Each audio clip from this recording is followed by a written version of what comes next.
invisible, illnesses or disabilities that a lot of folks just looking at somebody, generally you don't even know that they're going through it, but they're there. Yes. And that's very important to know that, because I didn't know that. Mm-hmm. So I'm glad that we are having this interview so I can bring awareness to let people know that there are places outside like that that's available to us for these reasons. How does the Milwaukee Health Department currently address long-term illness, not just immediate problems, health crisis?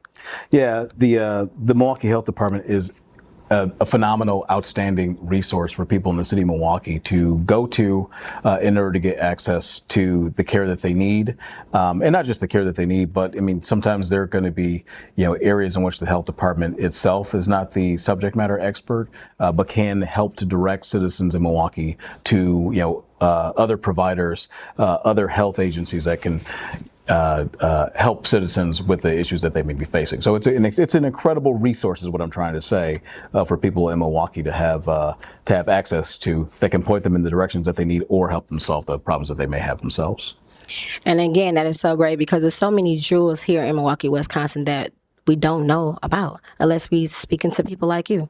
Yeah, that's absolutely true. I mean, even speaking of the health department and some of the things that they do that a lot of people may not be aware of, that we want to raise some awareness on. When you look at immunizations, for kids, especially in the political climate that we find ourselves in now in our country, right? I mean, you've got the Secretary of Health and Human Services, Robert F. Kennedy Jr., under President Donald Trump, who is suggesting that children shouldn't get immunized. Well, if you don't get immunized, then you're going to see an increase in preventable diseases like the measles, which is starting to rage again across the United States. The health department, before kids goes to school in Milwaukee, is an incredible partner with helping to make sure that kids, many times not only get a backpack, but they also get caught up on their immunizations. And that's something I want to see continue to happen in the city of Milwaukee and the state of Wisconsin. That is wonderful too, because so many people just live and not understanding, not knowing why they're doing what they're doing. So if something sounds good to their ears, that's what they tend to run with. So that's good that you guys are educating them onto why they need this.